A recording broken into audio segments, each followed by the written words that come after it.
Chapter 2, Path of Selfless Service, 𝐃𝐄𝐒𝐑𝐈𝐏𝐲.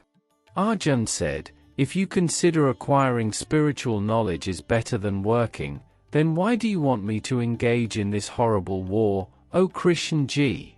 You seem to confuse my mind by apparently conflicting words. Tell me, decisively, one thing by which I may attain the Supreme. The Supreme Bhagwan said, in this world, O Arjuna, a twofold path of spiritual discipline has been stated by me in the past, the path of self-knowledge for the contemplative, introverts, and the path of unselfish work, Seva, 𝐃𝐄𝐒𝐑𝐈𝐏𝐲, for all others. One does not attain freedom from the bondage of calm by merely abstaining from work. No one attains perfection by merely giving up work. Because no one can remain actionless even for a moment, everyone is driven to action, helplessly indeed, by the forces of nature. The deluded ones, who restrain their organs of action but mentally dwell upon the sense enjoyment, are called hypocrites. Why one should serve others?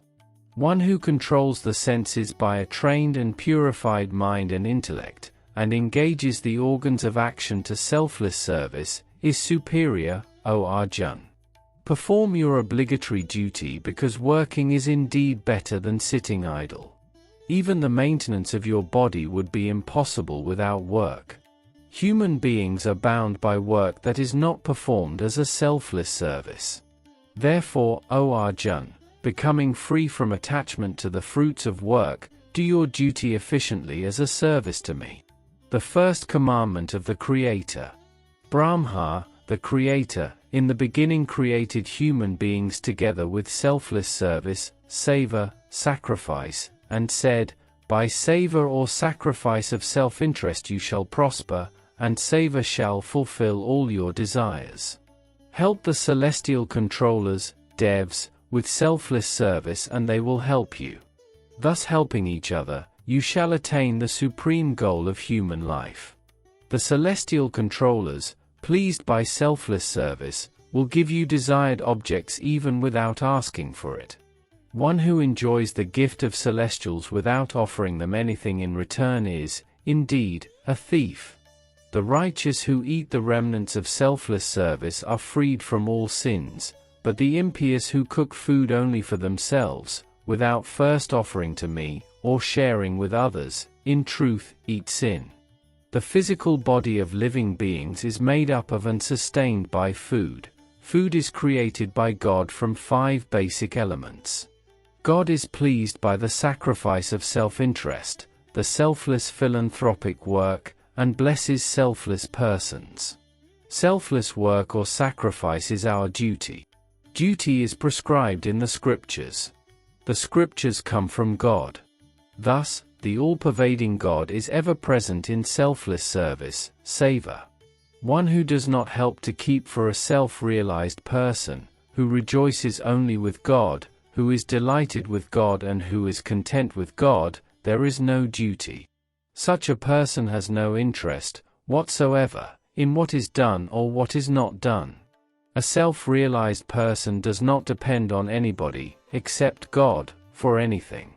Leaders should set an example.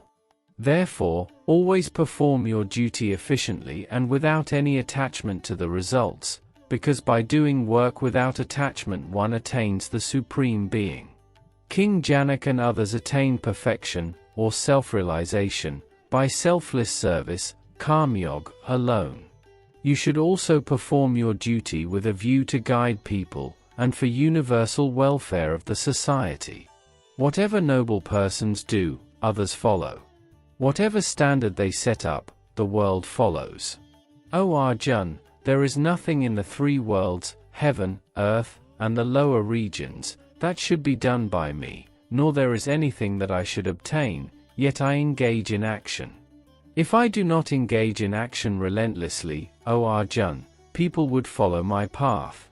These worlds would perish if I do not work, and I would be the cause of confusion and destruction of all these people. As the ignorant work, O Arjuna, with attachment to the fruits of work, so the wise should work without attachment, for the welfare of the society. The wise should not unsettle the minds of the ignorant, who are attached to the fruits of work, but should inspire others by performing all works efficiently, without attachment to results. All works are the works of nature. All work is done by the energy and power of nature, but due to delusion of ignorance, people assume themselves to be the doer and thus incur sin or karmic bondage. One who knows the truth, O Arjuna, about the role of the forces of nature and work, does not become attached to work, knowing very well that it's the forces of nature that work with their instruments, our organs. Those who are deluded by the elusive power, Maya, of nature become attached to the work done by the forces of nature. The wise should not disturb the mind of the ignorant whose knowledge is imperfect.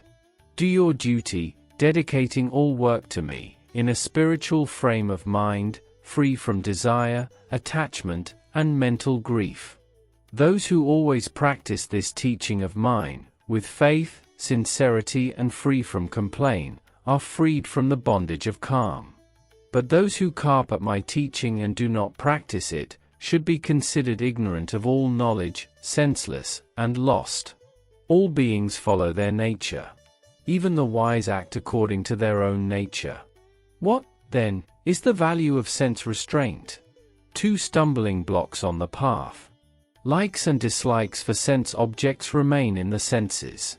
One should not come under the control of these two, because they are, indeed, 2 major stumbling blocks on one's path of self-realization.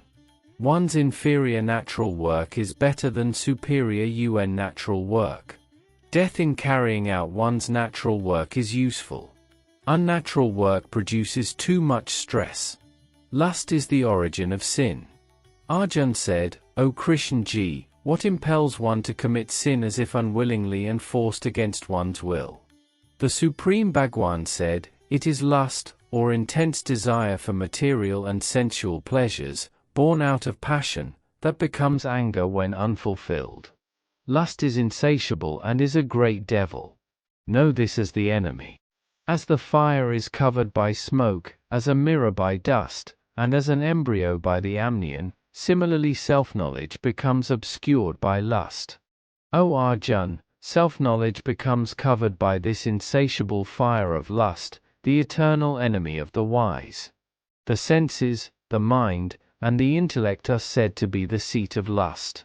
Lust, by controlling the senses, the mind, and the intellect, deludes a person by veiling self-knowledge. Therefore, O Arjuna, by controlling the senses first, kill this devil of material desire that destroys self-knowledge and self-realization. How to control lust?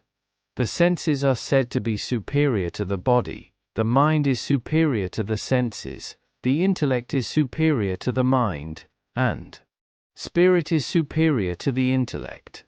Thus, knowing the spirit to be superior to the intellect, and controlling the mind by the intellect that is purified by spiritual practices, one must kill this mighty enemy, lust.